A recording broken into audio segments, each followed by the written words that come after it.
the president, or our president, His Excellency Dr. William Samoei, according to the qualifications that they made. So remember, when it was actually during the, it's like it was let me say it was what do we call it, like a thing to pull the crowd, like to pull Kenyans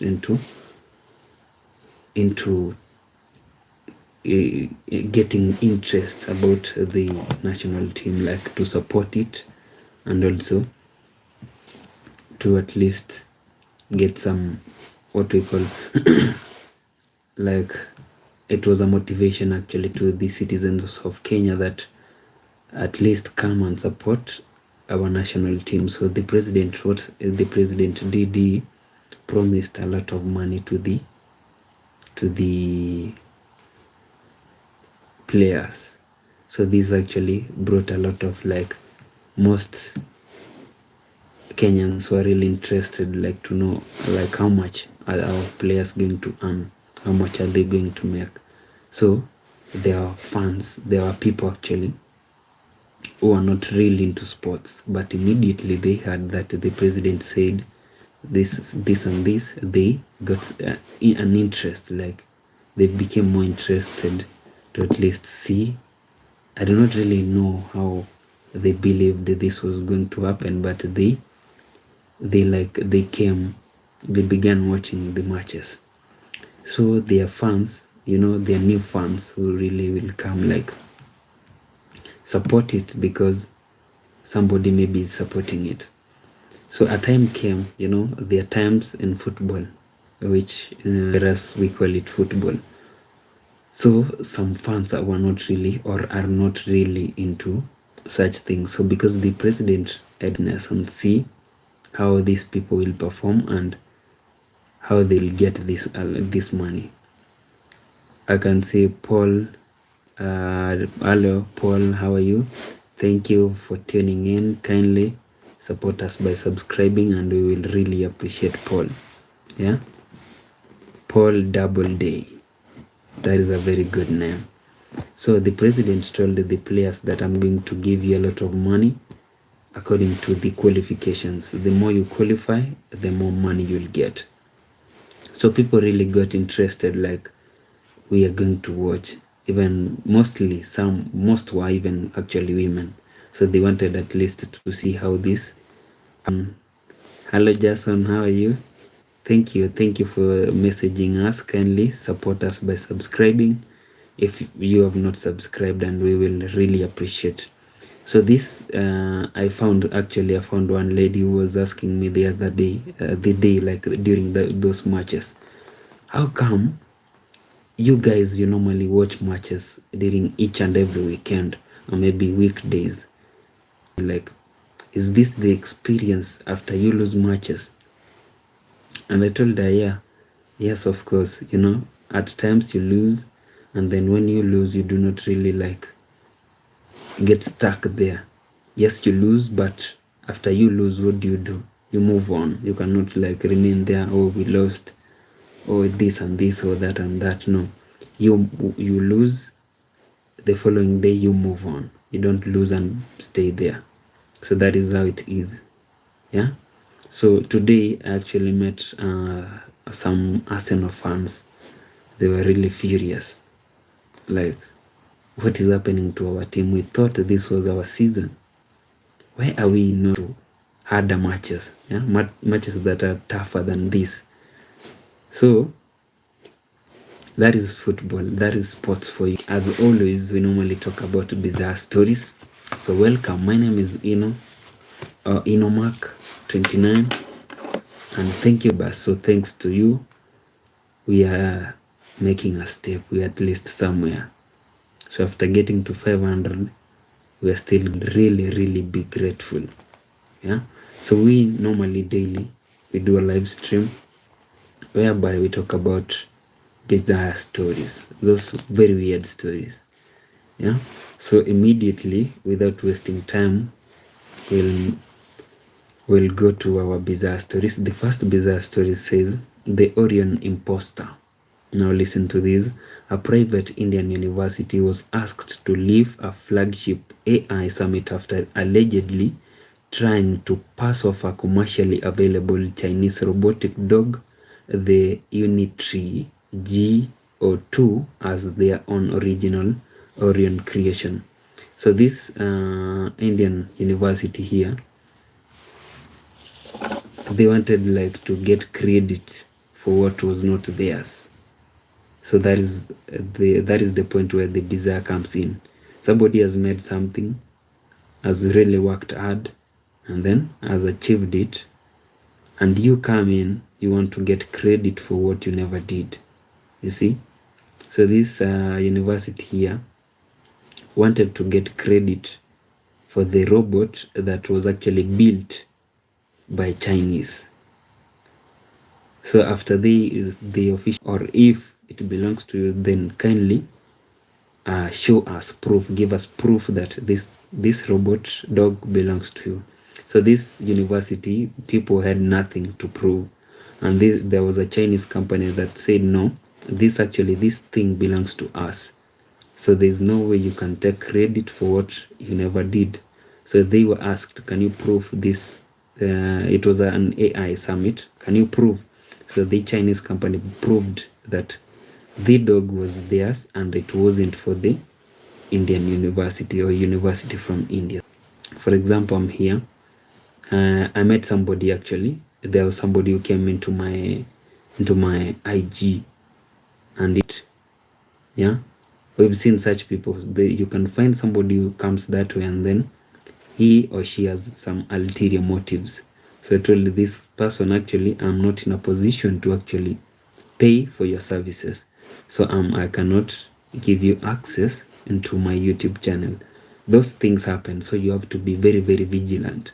You can work very hard to get something or to help you achieve, and some people actually fall for it.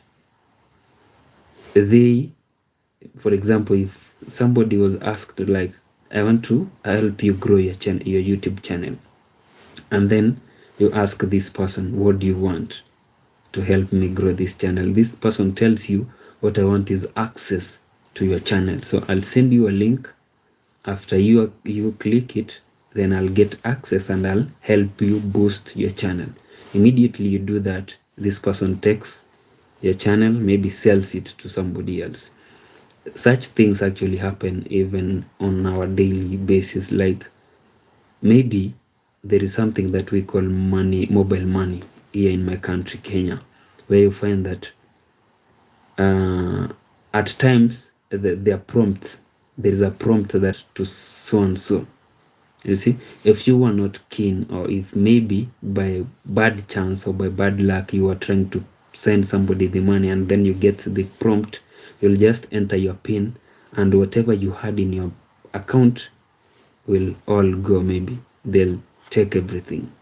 At times there are people who SMS you like, kindly send that money to this number, send that money to this number. So if you happen, like, there was somebody who was sending money and then that message came, you see, it might create some confusion. You'll be like, where is he or is she telling me to send to the other number? It might happen that you send that money, and then later on this person will call you and ask you, you are supposed to send me money, what happened? You see, and then by bad luck or by mistake you had sent the money to the message that came to the person sending to. At times, they normally, during the school days, or when the children are in school, especially the boarding schools, you find that a student wants something, and this student will actually use the teacher's phone to communicate to the parent back at home. So you'll get a message like, hello mom, or hello dad, I'm texting you using teacher's phone number, I'm lacking this and this, kindly send me maybe 2,000 Kenyan shillings so that I can buy this and this. You see, so if you're not keen or vigilant, you might send that money, and then later on you'll find that the person who sent that message was actually a scammer. We have such people. They're there to scam, to steal actually from people. You see? So that is what I normally call bad manners. Yeah? So actually we've gone out of this topic or out of the story. The story was the Orion imposter. A private Indian university was asked to leave a flagship AI summit after allegedly trying to pass off a commercially available Chinese robotic dog, the Unitree Go2, as their own original Orion creation. So this is somebody who wanted to at least get credit for what they never did. But unfortunately they were caught and they were asked to leave. They were actually very lucky. Nobody pressed charges against them. So you see, this is actually not something that is taken lightly. Anyway, moving on, Lina took a bizarre turn when a suspect who was already in handcuffs managed to drive away in the officer's unmarked police truck. Investigators have not yet revealed how he managed to drive while restrained. So this is somebody who was under arrest and then was handcuffed. Now obviously when you are under arrest, you are handcuffed, but this guy here managed to drive while he was handcuffed. And also remember, most people when they are handcuffed, it's like they are handcuffed towards the back. Yeah, that is how normally it's done. But there are also cases whereby you'll be handcuffed towards the front or towards the back. So with this particular case here, it's not really known like where was this person handcuffed, like was it to the front or to the back. But you and I know that it's really almost impossible. If you are handcuffed to the back, you cannot actually drive. So there is a possibility this person was handcuffed towards the front. And also friend, kindly, if you're watching this, support us by subscribing. If you drive a police truck or managed to escape with a police truck while he was handcuffed, it can actually happen. Since you are handcuffed towards the front, you can drive actually, but towards the back it's actually it's impossible, because your hands are towards the back and then the steering wheel is here in front of you. And maybe you can drive using your head. I'm trying, but it happened in North Carolina. I believe this is in the US. The handcuffed high-speed escape. A traffic stop in North Carolina took a bizarre turn when a suspect who was already in handcuffs managed to drive while restrained. Yeah, that is not the funny and the hardest part. Like, the suspect was under arrest, like he was handcuffed. So how did he drive away?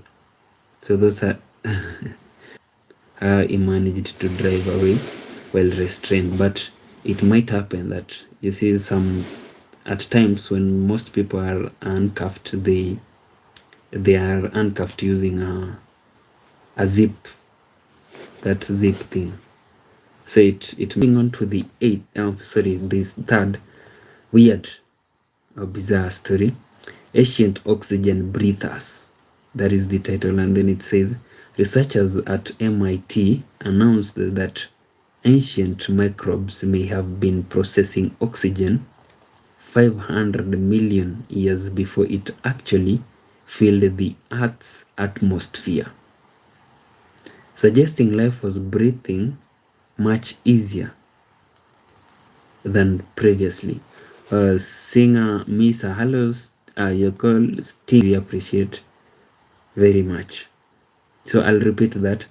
Ancient oxygen breathers. Researchers at MIT announced that ancient microbes may have been processing oxygen 500 million years before it actually filled the Earth's atmosphere, suggesting life was breathing in quotes, much earlier than previously.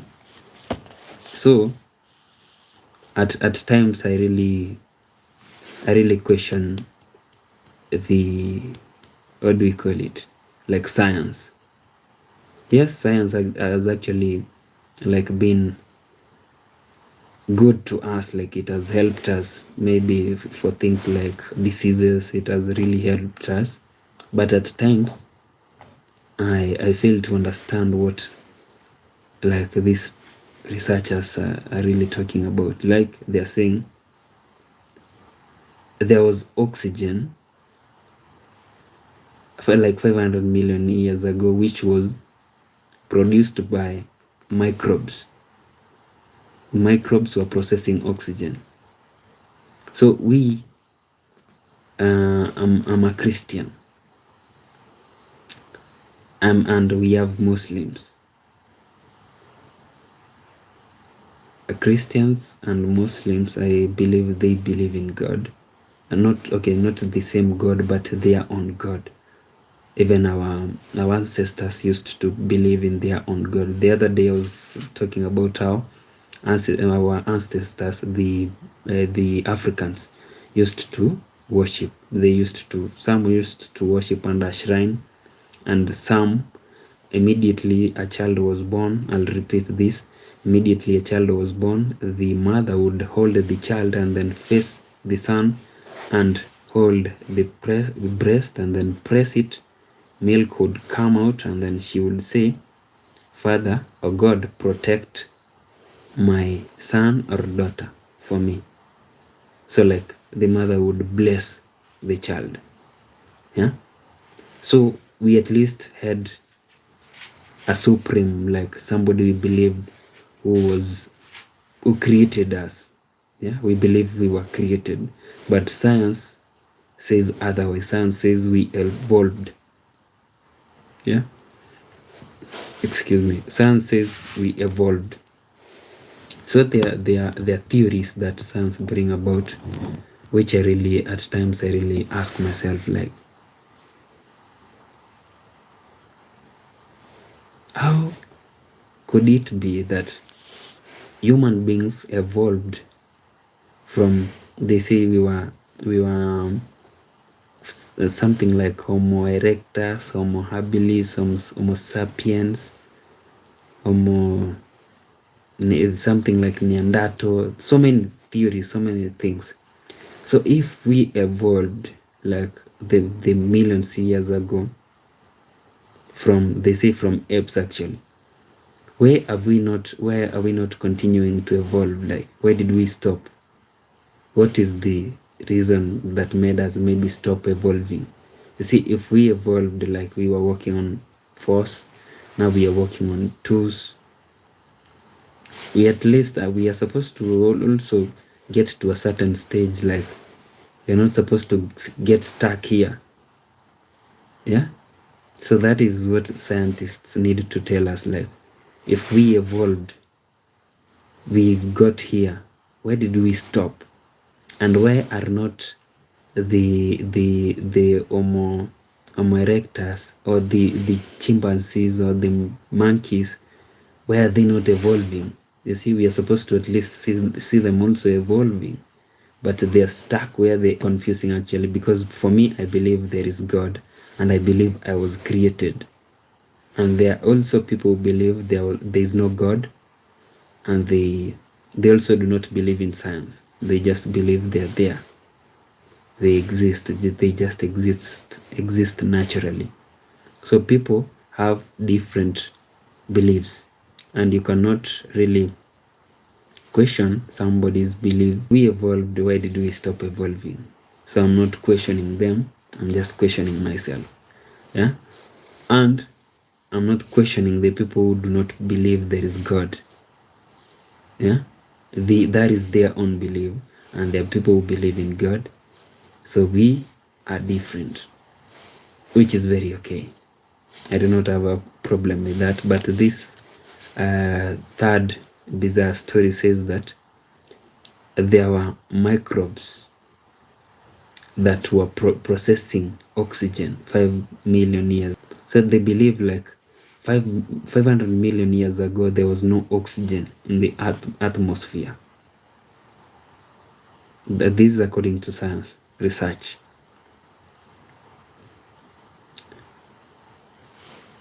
You see how confusing it is?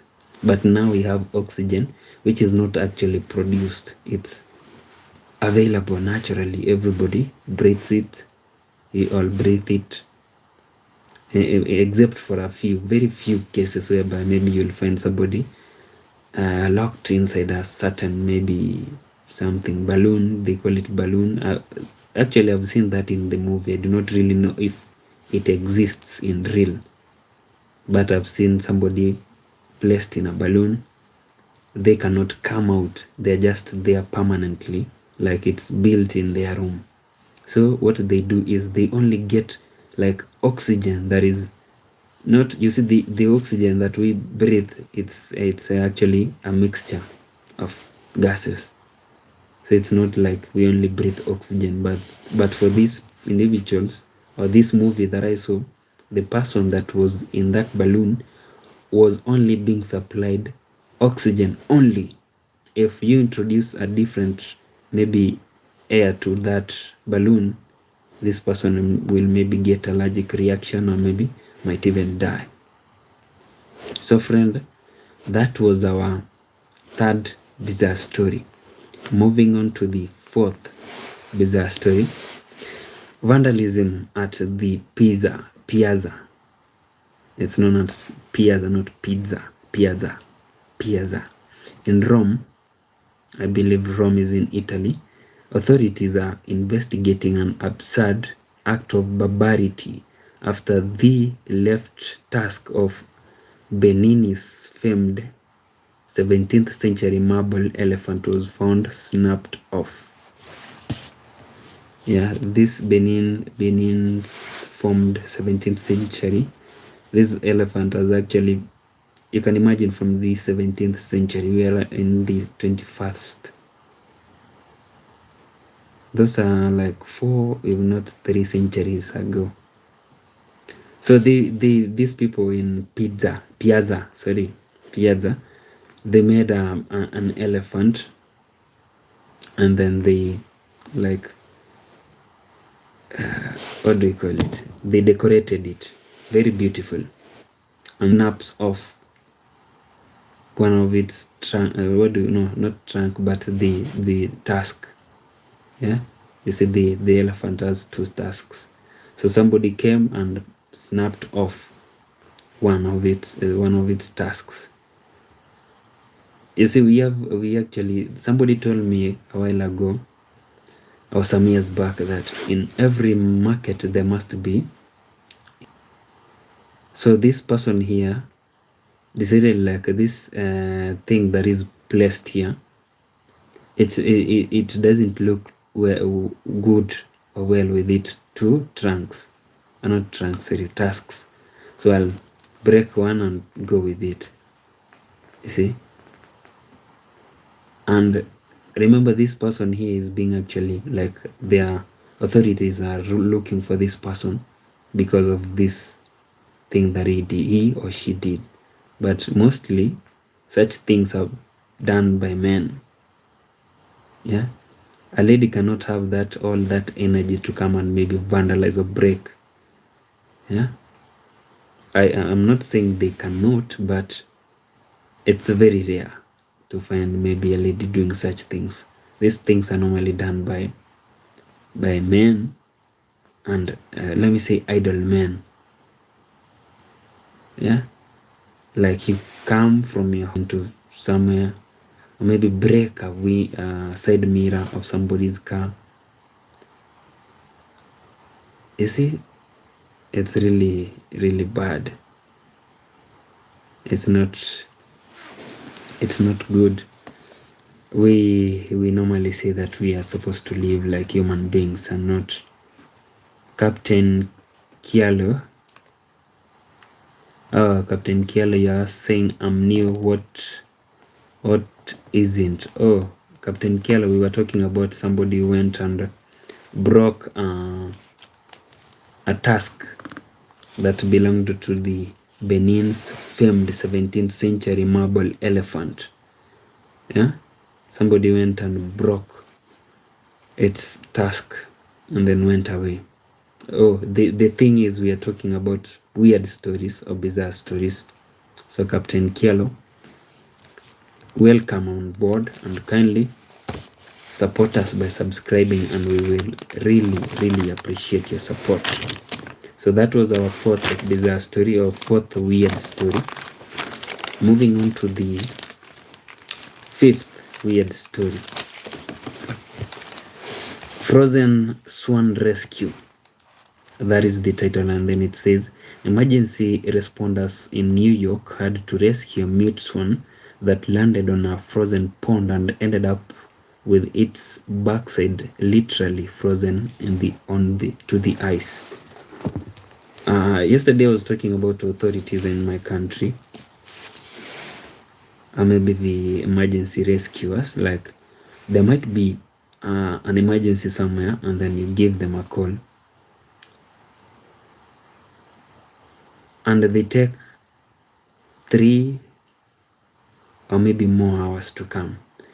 Remember, it was an emergency, and you've called them, and they've also given out their number, like in case of what goes unanswered, you call again, again and again. Maybe somebody, like, nobody answers completely, and remember, it's an emergency number.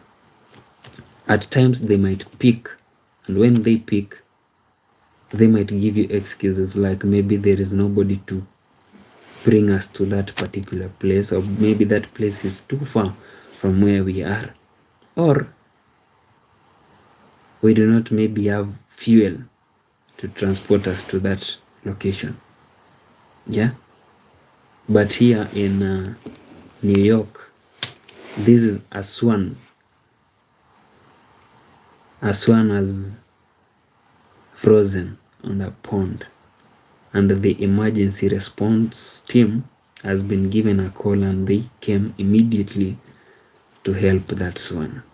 You see, here where I come from, the people, or maybe the people might not actually care, like, it's just a swan.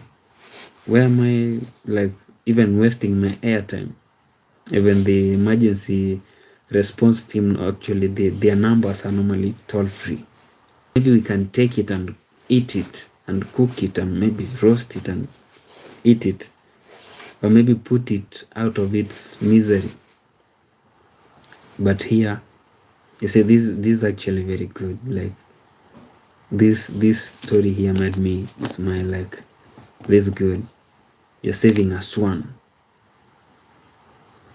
Yeah, it's back, the thing, and end up dead. But the good thing is, the emergency responders in New York had to rescue a mute swan that landed on a frozen pool and ended up with its backside literally frozen on the ice. That is good. That is humanity. That is what we are supposed to do, not just for swan, even for other people. You can find somebody maybe stranded somewhere, like he or she was heading to somewhere and maybe got an accident. The other day I was watching a certain clip whereby there's a lady from the neighboring country, Tanzania, who lives in China, I believe it was in China, and this lady was recording herself going down a certain staircase. So while she was going down that staircase, there was a lady, a Chinese lady, I believe, who was injured, and she was seated down, like she was trying to nurse herself. So this lady passed by just like other people. Yeah, there were people passing by, and nobody was helping that lady. So this lady also, while she was filming, she just passed by and said, "You see, this is China. This woman behind me is injured, but there is nobody who's come to help her." and maybe if she said no, then you'll walk away.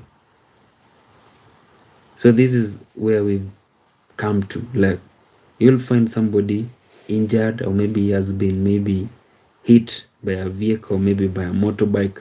Instead of you trying to help the person, you pull out your phone or maybe your camera and you start recording what is happening around.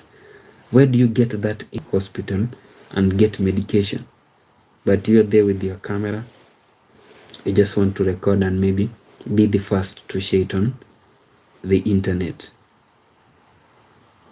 That is very wrong. That is not being human. That is being inhuman. At least the first thing, you see, growing up, we were being taught, we were like, when somebody is in, not being human. Very wrong. So friend, that was our 5th bizarre story. Moving on to the 6th weird story. GPS fails and firing ranges, the title. And then it says, a delivery van in Britain followed its GPS straight onto a military firing range, where it promptly got stuck in the mud while the Ministry of Defense was using the area for shooting practice. I've seen this in a movie, but I've not seen this in real life. Like, this guy here followed like the GPS, and then accidentally, or maybe unfortunately, he found himself with the truck where the military were practicing the shooting, and then he got stuck there. You see, I do not really know if maybe you're capturing this picture. This person is stuck where people are practicing how to shoot with this van. Yeah, and this is the thing that I was saying, that there must be a black sheep in the market. So somebody might actually decide, like, what's that? Because it's on a shooting range, I'll just try to shoot it and maybe see if maybe I'll shoot it will be my shot will be on target. So unfortunately, he did not die and everything is good. But that is a very, very, really a very strange and scary scenario. If maybe you ever find yourself in such, I'm really sure you'll be very shocked. Very, very shocked. Like, GPS fails. So GPS has failed and firing ranges. A delivery van in Britain followed its GPS straight onto a military firing range, where somebody might hear shooting practice and maybe you think they were not using maybe live bullets or maybe ammunition. They use live. They do not use rubber to practice. Yeah, I used to live somewhere near barracks, but I used to hear whenever they were practicing, like a lot of bullets being shot. I do not know, several booms. So imagine you find yourself there, like they are shooting towards you. It's a very scary scenario, and I do not really wish to ever find myself there, and maybe even my worst enemy. I cannot wish that on you. Never ever. So it's very scary. That is the 6th bizarre story. On to the 7th bizarre story. The $16 million Pokemon card. Online celebrity Logan Paul has set a new record after his rare Pokemon card was auctioned for over US dollars. That is a lot of money. And then the funny thing is, it's just a card, Pokemon card. Yeah. So somebody buys a card, are crying like, we have no money, there's no money. We go to bed hungry, without food. We have no money to buy clothes. We have no money to buy shoes, buy whatever. Somebody has $16.4 million buying a card. You can imagine that. And right now, as I said, we are crying. There's somebody maybe building like very big flat somewhere. You and I are crying like, oh, there's no money. I'm going to bed hungry. Maybe I do not have money to pay for my children's fees. I do not have money to maybe go somewhere, like I'm stuck. There is somebody somewhere who has a lot of money. And because he or she has a lot of money, $0.4 million. You see? So people are not actually the same. It's like you say you are very strong, and then obviously you'll meet somebody who is stronger than you. You say you are very beautiful, you'll meet somebody who is very beautiful than you. So they'll always be somebody who's doing better than you. So we can never be the same. So yeah, some people normally say that we are human beings, we are the same, but we cannot really never be the same. Yeah, you cannot be like me, and I cannot be like so and so. Very different. Yeah, like I said, you'll be struggling, somebody will not be struggling. Somebody will actually be saying like, or maybe your problems are not similar to mine. The problems that I gave earlier about struggling, maybe about fee trends, I'm stressed, like I need a new Benz, like the one that I have. There is a new one that has come, a new model, and I want it. So that person has a problem of he or she wants to upgrade his Benz, and you or I have a problem of tonight I might not actually eat. I'll starve, like I'll have no food to eat. And maybe tomorrow during breakfast my children will go to school without breakfast, or maybe when they come during lunchtime I have nothing to cook for them. This is where somebody takes his $16.4 million to buy a card, and this person actually, it's like this amount of money is nothing to what he has. It's like a drop of ink in a note. This is a story. The worship sabotage. Now listen to this. German prosecutors arrested two men, a Greek and a Romanian nation, accused of trying to sabotage two Navy corvettes by placing loose gravel inside the engines. The discovery has raised urgent questions about the security of naval fleets in Europe. So these two men, one from Greek and another from Romania, they wanted to steal Navy corvettes, and they placed gravel inside the engines.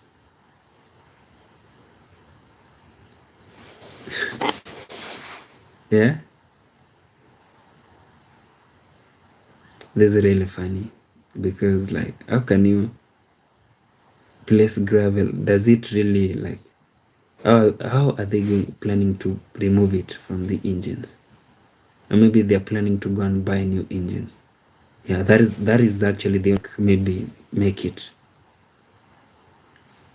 It really makes no sense. I'm trying to make it make sense, but it's not making sense. The worship sabotage. Worship, not worship. Worship sabotage. German prosecutors arrested two men, a Greek and a Romanian nation, accused of trying to sabotage two Navy corvettes by placing loose gravel inside the engines. The discovery has raised urgent questions about the security of naval fleets in Europe. So people are asking themselves like, our navies, are they secure? Are we secure?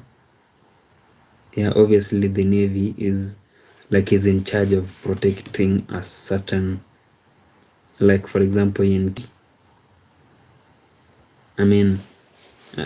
the waters, if I may use that, in the waters. So people are actually questioning, like, are our waters, our navy safe if these two can do this, like put gravel in Corvette's engine? Yeah, remember the Corvettes are actually very, very expensive.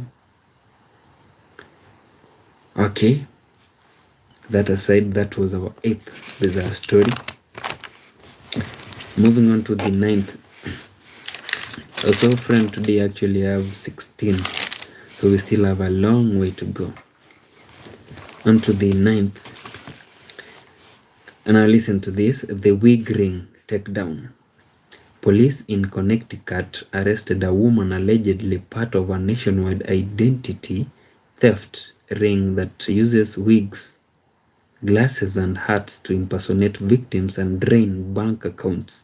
They typically targeted the farthest drive-through lanes at banks to avoid close scrutiny. So I've come maybe to, they actually drain bank accounts. Pretends to be you, pretends to be Inomac, and then you clear my account, you take everything, so I'm remained with nothing. You see? So this is really another. In Connecticut, arrested a woman allegedly part of a nationwide identity theft ring that uses wigs, glasses, and hats to impersonate victims and drain bank accounts. They typically targeted the farthest drive-through lanes at banks to avoid. So they target you maybe after you're coming from a bank, and then they rob you. Farthest drive-through lanes at banks to avoid close scrutiny. So they target you. I've actually seen, I saw a certain clip whereby somebody went to the bank and withdrew about 5 million Kenyan shillings, and then this person boarded up a motorbike. Maybe he wanted to get to whichever, like, I'll board a motorbike, and then he boarded. On his way, there were people following him. So when they got close on a motorbike as well, they were following him on a motorbike. So when they got close to him, they took out the bag that carried the 5 million. So this thug shot him and took the money. Even the person who was actually the client carried. So what he did was carry the client, and they were heading to a place known as Mlolongo from Nairobi town. And this person actually died. So I was asking myself, like, could it be the person immediately he got out of the bank, could it be there was maybe a teller, or maybe somebody was watching? You see, when you get such amount from the bank, you do not actually go to the ATM and they give you the money direct. You just go somewhere, maybe where the manager is, and then you get that money from there. So could it be there was an insider, like there was a person who knew a certain amount. Boys the heads up, like somebody who's dressed like this, maybe has a black jacket, maybe is zipped it, has no hair on the head, is coming out with a maybe red bag, or maybe black bag, or white bag. So follow him, he has this and this amount. So after that person was actually killed and the 5 million disappeared, nobody has ever seen it, or nobody has ever heard about it. So the person was killed, the money was taken, and the investigations are still on, but unfortunately nobody has ever been caught. It's just disappeared that way till now, till today. Yeah. So this is what these women do. They wear capes, wigs, and glasses, and then they time people after they come out of the bank at a drive-through. They rob you, and then they leave you. Yeah. Wow. The wig ring takedown. The wig ring takedown. Police in Connecticut arrested a woman allegedly part of a nationwide identity theft ring that uses wigs, glasses, and hats to impersonate victims and drain bank accounts. They typically targeted the farthest drive-through lanes and banks to avoid close scrutiny. So that was our 9th bizarre story. Moving on to the 10th bizarre story. It says the sandwich and lesser charges. Now listen to this. New federal tracking reports detailed bizarre cases, including a man who was acquitted after throwing a sub sandwich at an immigrant officer, and another accused of aiming a laser pointer at the Marine One presidential helicopter. You see, there are people we normally say, like, you just want to play with fire.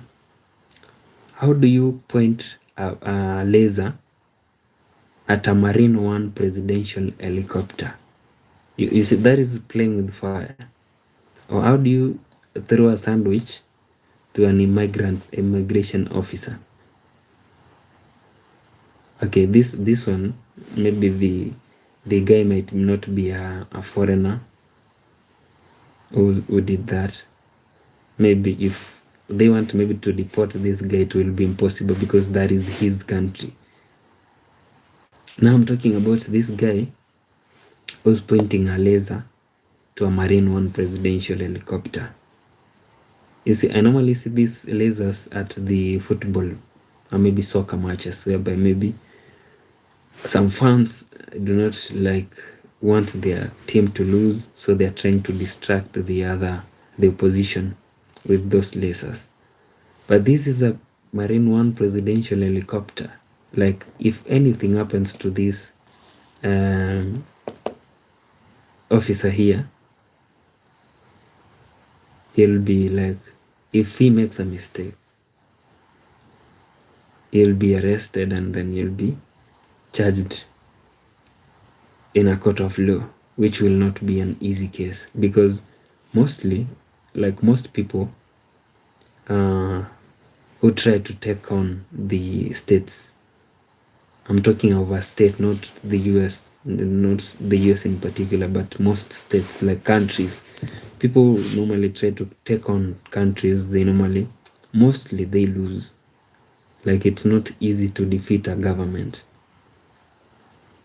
Yeah. So this person here is is pointing a laser at a Marine One presidential helicopter. Somebody might think that this is a very easy thing, but maybe you've never been where a president is at.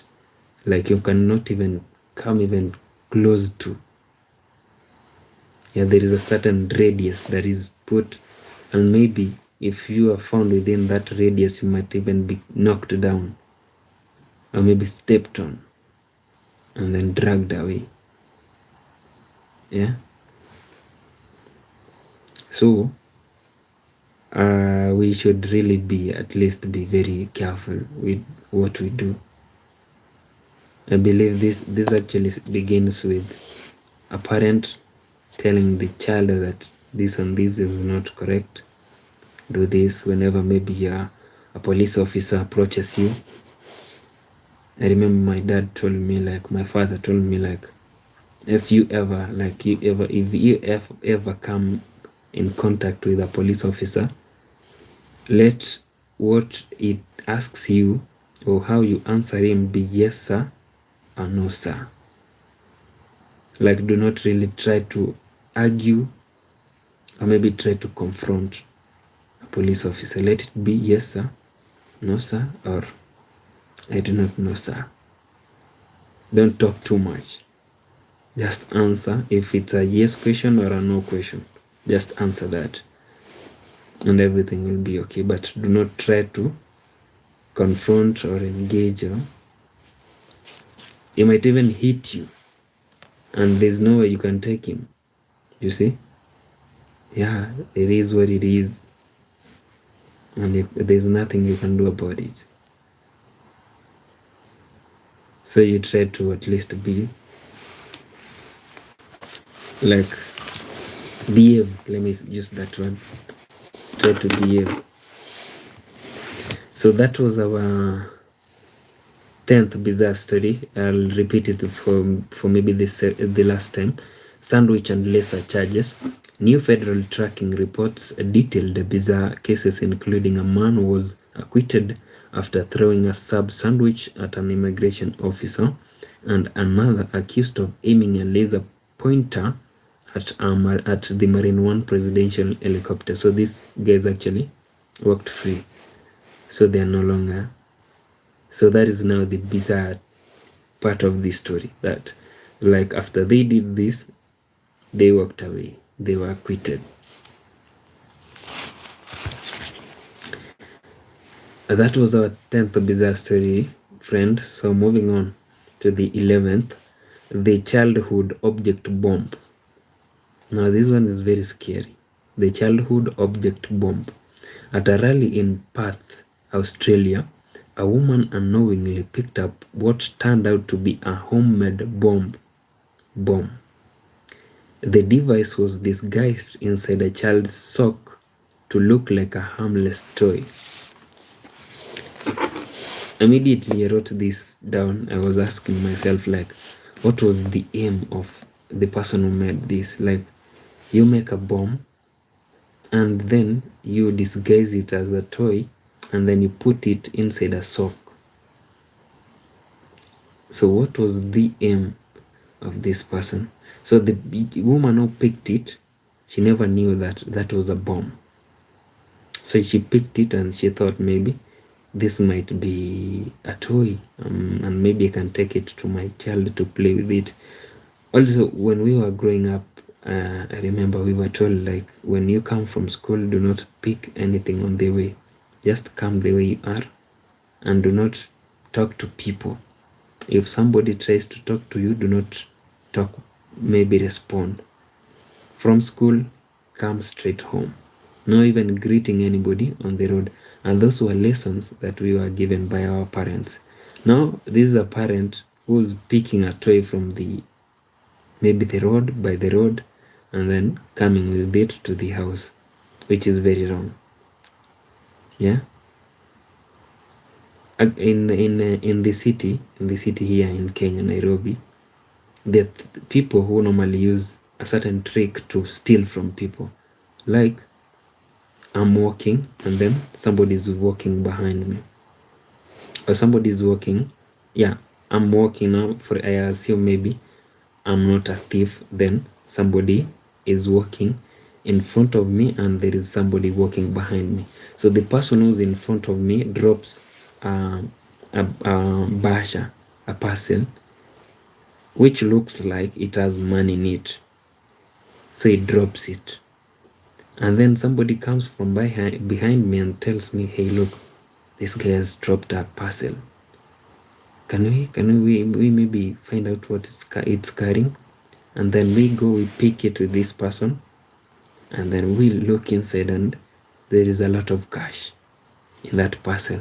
So this guy tells me, let's do this. We'll go to a certain corner, we open it, and we divide the money. This money is a lot. I cannot take it alone. So we'll divide this money. So you follow this person to that corner so that you can divide that money. Immediately you get to that corner, this person is joined by the person who dropped the parcel. Okay, somebody known as Fahad, yes, you're asking, what country are you from? Okay, Fahad, hello. I come from Kenya in Africa. So friend, what I was saying is, the person who dropped the parcel joins the person who told you, you go to a certain corner and divide the money. So unfortunately for you, this money is not actually real money, it's fake money. So these people will rob you, maybe take your phone, take anything that you have maybe of value, and then they leave you there. They steal from you. And there's maybe somebody who will, so that is the first thing. That is the how people are being stolen from in the city. So there's also it can happen like you come, somebody is walking in front of you, and then he also drops the parcel, and then somebody comes from behind and tells you, hey, look, this guy has dropped something, can we check? Can you maybe pick it up? Immediately you bend to pick it, this person takes maybe your phone from your pocket, or maybe your wallet from your pocket, and you'll not realize. So you picked it, and then you go with the person, and this person maybe tells you, you divide the money. After you divide the money, you go with the money, and then later on you'll realize, what, this person has given me fake money maybe. You see, like there are so many cases that I can give you an example of, whereby I was actually involved in one. Maybe I'll give you that story right away. Yeah, I'll not keep it for next time. So there was this morning that I was heading to work. It was around 4 a.m. in the morning. So matatu came. No, the first time I was actually not heading to work. The first time I was coming from work at 4 a.m. in the morning. So matatu came to the stage that I was standing on, and picked a single individual, and it had actually, the matatu normally carries like 14 passengers. You're asking, is Kenya a safe country? Yes, Kenya is very safe, very, very safe. If you want to come to Kenya, feel safe. Like, it's very, very safe, no harm. So these are just minor incidences that I'm giving. They're not really like very harmful. So friend, that morning at 4 a.m. I was coming from work. A matatu came to the stage that I was standing at. It remember, it carries like 14 passengers. So there was a driver now, a conductor, and one passenger at the back. So this guy here, there was a guy standing next to me on the stage. The conductor opened the front door. The conductor opened the front door and then let the guy in, the guy that was standing next to me.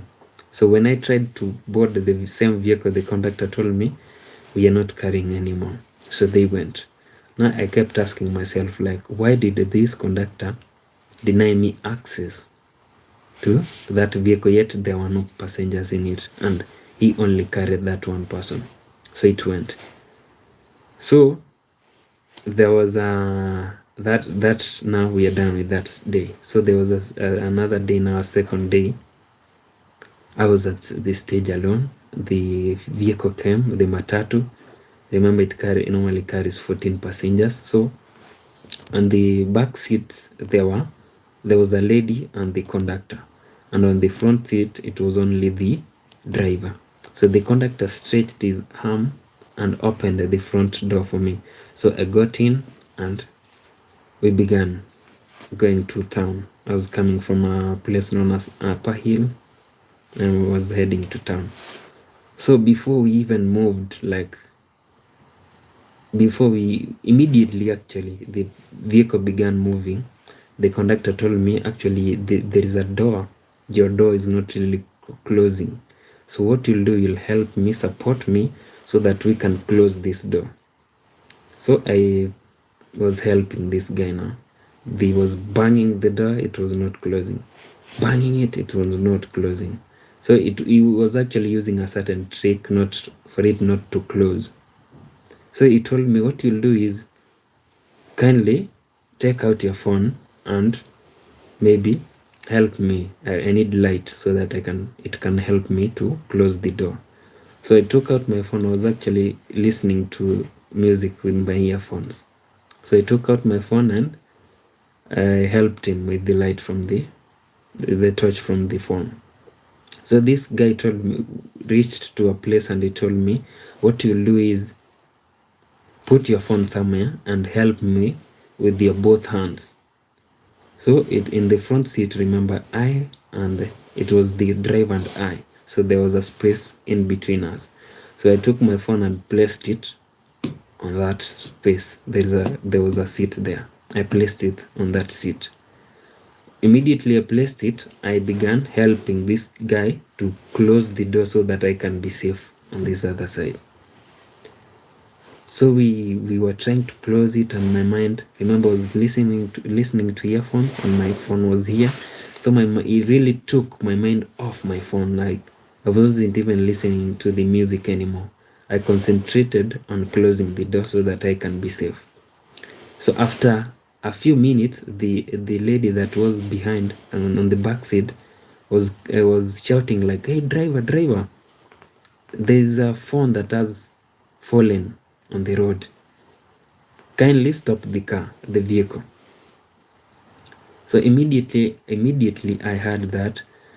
I realized my earphones were not actually playing. There was no music in my earphones. So when I tried to find my phone, it wasn't where I placed it. So what I did was, my mind told me that is your phone that has fallen. So the driver stopped the vehicle, and then the conductor asked me, was it your phone? I told him it might be my phone. So because I cannot find it here, it might be that it's my phone that has fallen on the road. So the conductor told me, what you'll do is just calm down, alight, and then you'll find your phone. You'll try to locate it, maybe try to follow up, and maybe you'll find it. So I came down, I alighted, and then I tried. Immediately I alighted, there was a man who was running the morning runs. I asked the guy, have you seen a phone, like from where you were running from, like from the place you're coming from? He told me, a phone. Yeah. He told me no, there wasn't any phone on the road. So immediately he answered me, and my mind was like, I had placed my phone on the right hand side, and I was trying to close the door that is on the left hand side, and my phone was actually playing music and the torch was on. So if it fell, it could have come towards this other side, and then while falling I could have seen it. So that is the question that I asked myself, and then I realized those people actually stole my phone. You see, immediately the conductor took my attention to the left hand side. The driver here like unplugged the earphones from my phone, switched off the torch, and then kept the phone and signaled the lady that was in the back seat. Like, I do not really know how they signal each other, but immediately he had done that, the lady shouted like, driver, stop the car, there is a phone that has fallen. So that is when my mind told me, these people have stolen from you and you are a fool. Yeah, actually they stole from me. They never used any force. Yeah, they just tricked me. Both of them, they were three: the driver, the conductor, and the lady who posed as a passenger in the vehicle. So that is how I lost my phone in the city. So maybe next time, I'm telling you, so that next time if somebody tries to steal from you when you are maybe in the city, or maybe a conductor tries to tell you, help me close that door or help me close that window, tell the conductor, this is your work, do it. Do not try to help him. He'll be tricking you to help him while he's trying to steal from you. I'm not saying like that all conductors are the same, but these are some. Yeah, not all. A conductor can tell you, kindly help me close the door, genuinely, and then there's a conductor who can request you to close the door while he is planning to maybe pickpocket you. Yeah, such things. So you have to be very, very vigilant, very careful. So Fahad was asking, is Kenya a safe country? Yeah, Kenya is very safe, very, very safe. You can come and walk around, even take videos. There is a video actually I did in my first video. If you go to my channel, the very first video that I did, I was going around Nairobi and nobody tried to rob me. Yeah, so it's safe, very safe. We have like people from all over the world in Nairobi, in Kenya. Yeah, we have people. So do not really, if you want to visit Kenya, be free, very, very free. So friend, that was our 11th story, which was saying the childhood object bomb. At a rally in Perth, which is in Australia, a woman unknowingly picked up what turned out to be a homemade bomb. The device was disguised inside a child's sock to look like a harmless toy. So this is what we were talking about, like the parents are supposed to be like guiding their children not to pick anything from the road. Be vigilant, be very careful, like do not pick anything from the road, and maybe do not talk to strangers. Even children actually get kidnapped, and then the captors want to call in and get some money. You see, yeah, nowadays people a person can do anything just for money. Yeah, so that was our 11th bizarre story. Moving on to the 12th bizarre story or weird story. Curiosity murdered investigators after she confessed to killing a stranger simply out of curiosity after meticulously studying true crime for years.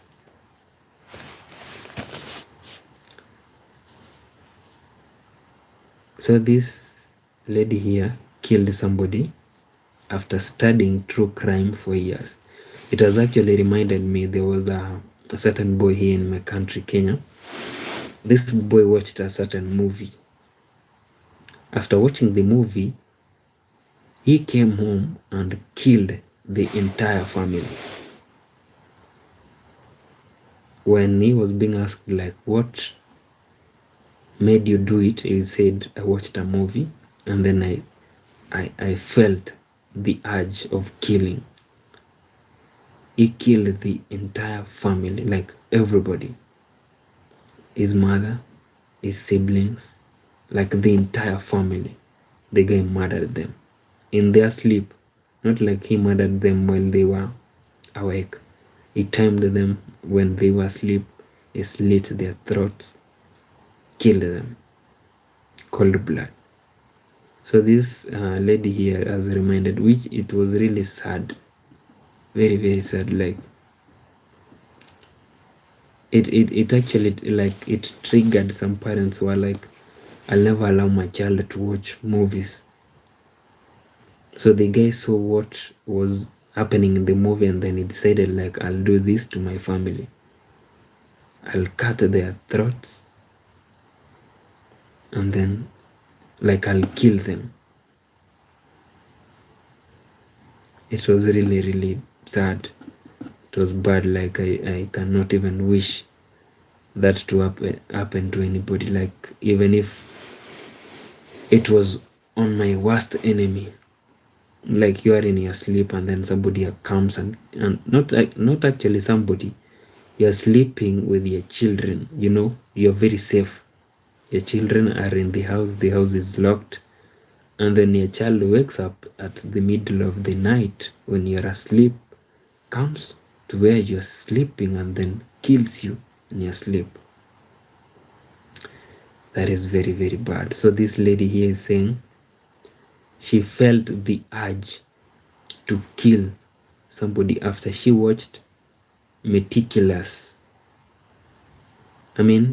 true crime for years. So she's been studying true crime for maybe a few years, and then she decided, like, I'll try this on somebody. Yeah. So that was our 12th bizarre story. Like, the curiosity murder updates. New analysis of the Jung Yo Jung case continues to baffle investigators after she confessed to killing a stranger simply out of curiosity after meticulously studying true crime for years. That is sad. Yeah. So moving on, friend, to our 13th weird story. Parrot poker face. And now listen to this. A group of African grey parrots at a UK wildlife park had to be separated for teaching each other obscenities. But a new study shows they actually understand the concept of probability and can make bets based on hidden rewards. So these birds, like, they were teaching each other obscenities. Parrots.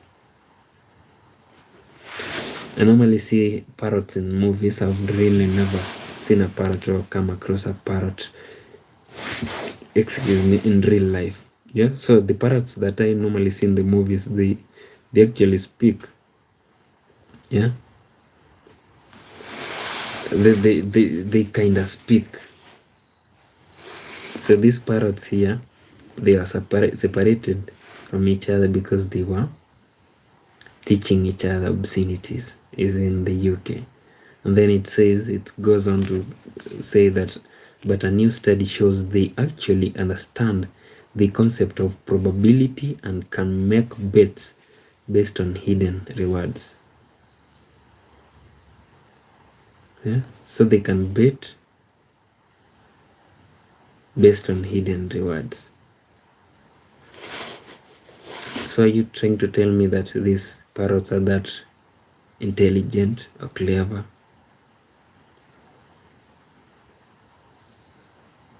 Yeah, I really need to at least see one. So maybe the people in the UK, I might come to see these parrots. Actually, they are called African grey parrots. I'll repeat that for the last time. Parrot poker face. A group of African grey parrots at a UK wildlife park had to be separated for teaching each other obscenities. But a new study shows they actually understand the concept of probability and can make bets. Bets is in quotes. Bets based on hidden rewards. So that is our 13th bizarre story. Moving on. Now this is actually also very shocking. Listen. Cocaine sharks. Like, it's a question mark. Cocaine sharks? Question mark. Marine biologists of the coast of Florida are investigating whether sharks are ingesting bales of cocaine dumped by smugglers after observing crazy behavior like sharks swimming in a tight circle or staring at nothing. So these sharks here, so while I was writing this, I was actually questioning myself, like, what if these sharks becomes like addicted to cocaine? What will they do? Yeah, I've seen how people that are addicted to cocaine, how they behave.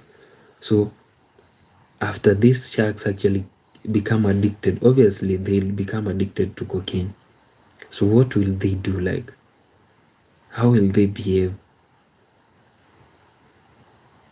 So these sharks are actually like, they're staring at nothing. So for me, I'm staring at a camera. Or they're swimming in a tight circles, like moving in tight circles, because these biologists believe that they've been ingesting cocaine that is being dumped in the waters. So maybe like they all obviously there'll be consequences of this, of dumping this maybe cocaine in water. Obviously there'll be, like,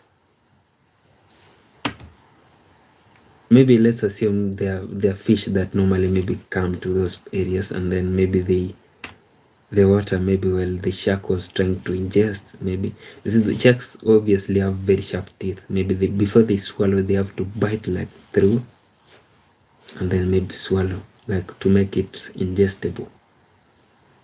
So on the process, obviously there are some other fish swimming around.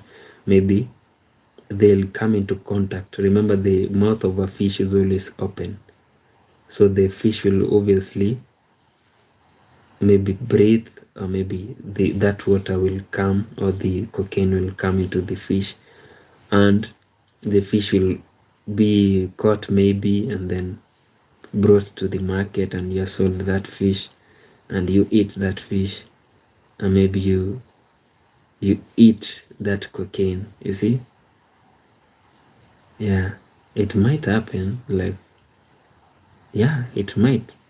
Obviously we cannot rule out that probability.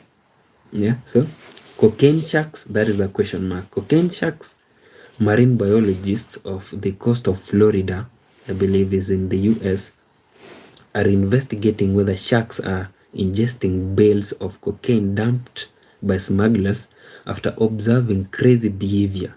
Yeah, crazy behavior, like sharks swimming in a tight circles or staring at nothing.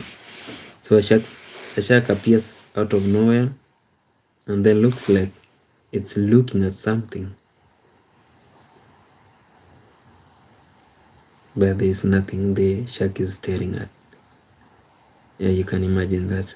And also you can imagine after this shark becomes addicted to that cocaine, what will happen? It will actually run mad in the water, maybe like do the unthinkable. I don't really know what is that, the unthinkable thing, but I'm trying to imagine an addict, a shark that is an addict of cocaine. It will be messy, I promise, messy. So that was our 14th weird story, and then moving on to the 15th, octopus punching fish. I believe you know what an octopus is. Octopus punching fish. And then it says divers have captured footage of octopus punching fish for no apparent reason while hunting together. Scientists believe it's either to keep the fish in line or purely out of spite. You see, I believe I know what an octopus is. It has very big legs, I believe they're legs, and then it moves like, it can actually move, if there is a very tiny opening, it can actually go through that opening. The octopus it really stretches itself, like it has no bones. So it was seen punching a fish. Yeah, I'm trying to imagine that clip or footage whereby an octopus is maybe stretching one of its, can I call it legs or what, or arms, and then punching a fish for no apparent reason while they were hunting together. So an octopus here, a fish here, and then they are hunting together, and then they get to some place, the octopus punches the fish. Yeah, for no reason, just pooh, knocks the fish away. And then scientists believe it's either to keep the fish in line, like, hey, we're heading this way, so do not go that way. So I'll punch you to direct you towards this other direction, not where you headed to. Or purely out of spite. Yeah. So that is another weird story. Octopus punching fish. The punching is in quotes. Octopus punching fish. Divers have captured footage of octopus punching fish for no apparent reason while hunting together. Scientists believe it's either to keep the fish in line or purely out of spite. So that is our second last bizarre story. Oh, it's 3 a.m. in the morning. So now I'm actually winding up. This is the last, the 16th bizarre story. The Vogue sponge crabs. Yeah, the Vogue Vogue magazine, I believe you know that. The Vogue sponge crabs, I believe you know what crabs are. That is the title, the Vogue sponge crabs. And then it says, researchers recently highlighted the bizarre behavior of sponge crabs, which use their back legs to wear living sponges like stylish hats to camouflage themselves from predators. Wow. Yeah. They're using their back legs to wear living sponges like stylish hats to camouflage themselves from predators. So these crabs are really wise. Yeah. Like after they wore those living sponges, you cannot realize it's a crab. So the predators will actually not even be interested to look twice at them. Yeah. These are really wise. So friend, it has been 1 hour and 31 minutes since we began this stream. I want to sleep. It's actually very late. Yeah, 3:19 a.m.